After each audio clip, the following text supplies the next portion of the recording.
ወይኔ ምንድነው የምሰማው? ወይኔ እዴ ሚኪ ግን ልጁ የሚሳካለት ይመስላል። ስለማታውቀው አቡሻ እኮ ነው ማለት እንኳን እቺን ይቅርና እድሉን ከሰጠው ቃጀልን ሁላ ሊያጠላት ይችላል። አንተ ግን ከሸበይ በኋላ ነፋስ ጨምራል። አረ ሹፈው ተጠጋት እኮ ምን እሺ ነው አንቺ አይሰማሽም እንዴ? መሬት እኮ እየተንቀጠቀጠ ነው። አራው እየተንቀጠቀጠ ነው። አረ አይሰማኝም። አንቺ እንዴት ነው የማይሰማሽ? ቆይ መሬት ላይ አይደል እንዴ ቆምሽው? አዎ መሬት ላይ ነው። ታዲያ ለኔ ተሰምቶኝ እንዴት ላንቺ አልተሰማሽ? እኔ እንጃ። በቃ ታየው አሁን ገባኝ። ምን? ያው የመሬት መንቀጥቀጥ የመሰለኝ አንቺው ነው በሳይ የመተው የልቤ ትርታ ነው። ምን? አዎ የኔ ቆንጆ የውበትሽ ንዝረት በሬክተር ስኬል ሲለካ 5 ነጥብ ጠበሳ መሆኑ ነው። እንዴው እኔ እንደተረዳሽ እሱ ይረዳሽ ምንም አይደለም ማለት የልቤ ንዝረት የተፈጠረው ከውበትሽ ፍላጻ የተነሳ መሆኑን ስናገር ስለተረዳሽኝ ነው። ተጫዋች ነህ። አረ አሁንም ሊነዝረኝ ሳይሆን አይቀር። አሁን ይቅርብ። አረ አንዴ ፍቀጅልኝ። ምን ልፍቀድልህ? አንዴ ልተንፍስ። ምን እየተነፈስክ አይደል እንዴ? ይሄን አተነፋፈስማ አይደል እና በውበትሽ ተማርኮ የተንቀጠቀጠው ልቤ ኡፍ ብለ ተንፍስ ይውጣል እያለኝ። እሺ ተንፍስ በቃ። ኡፍ ምን ትባላለህ? ጸጋ። አንተ የምርቱ አውቃት እኮ አንተ ልጁን ስለማታውቀው ነው። እኔ ፒያሪ ጋር እንዲጠጋም አልፈልገው እኮ ለዚህ ነው። እሷንማ እንደማይነካብህ ከንግግሩ ያስታውቃል። እሱማ ልክ ነሽ። ስቃና ደስ ስለሚለው ነው እንጂ መቼም ቢሆንማ አይነካትም። አታ ስልኳን እኮ ተቀበላት። አባክያ ምነግርሽን ስሚኝ፣ 2 ቀን ስጠው ልቧን ሁላ ሊቀበላት ይችላል።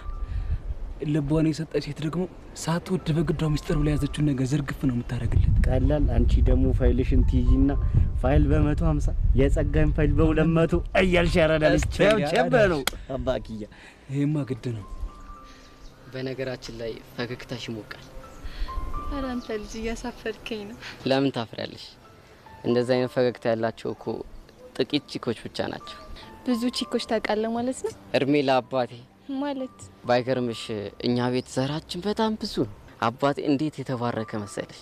በቃ በየሄድኩበት እቺ ምርት ናች ተዋውቃ ሲለኝ በቃ ምን ታደርጊዋለሽ፣ ግማሹ የኢትዮጵያ ሴት እንዳለ እህቶች ናቸው። በይ ቀልደኛ ነህ። እንዴው አደራሽ በምንም አጋጣሚ አባቴ አጠገብ እንዳደርሽ። እንዴ ለምን? አንቺንም እህት ናት ብሎ ሌላ ችግር እንዳይፈጠር ነው። እና እህት ምን ችግር አለ? ቢያንስ ካንቺ ጋር ቆንጆ ወጣት ወሬ የመውራት እድል ይረሰኝ። እሺ እናወራለን። የኔ ቆንጆ በቃ ጊዜሽን አልሻማሽ። እሺ ምንቱ? ያው ባይሆን እደውልልሻለሁ። ኤኒ ታይም ትችላለህ። በቃ ባይ የኔ ቆንጆ። አንተ ልጁ ምን የተመታ ነው? ሳማት እኮ ማየት ማመን ነው ይልሻል።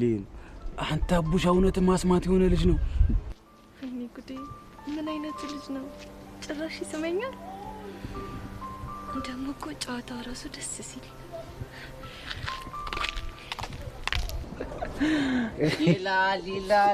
ሊላ የመጀመሪያ ቢሽን ተጠናቋል። አየንሽ እኮ አባቴ። ቆይ እንዴት ነው ያፈጣጠንሽው? ይሄ እኮ ምንም የሚገርም ነገር የለውም። ላይፉ እኮ ነው። ይኸውልህ ቀስቲ የሚኪን ነገር ፊክስ አድርግ። ያለ በዚያ ጨዋታውን ጥዬ ነው እሺ የምሄደው። አረ ሚኪ ደግሞ ፍቺ በቃ።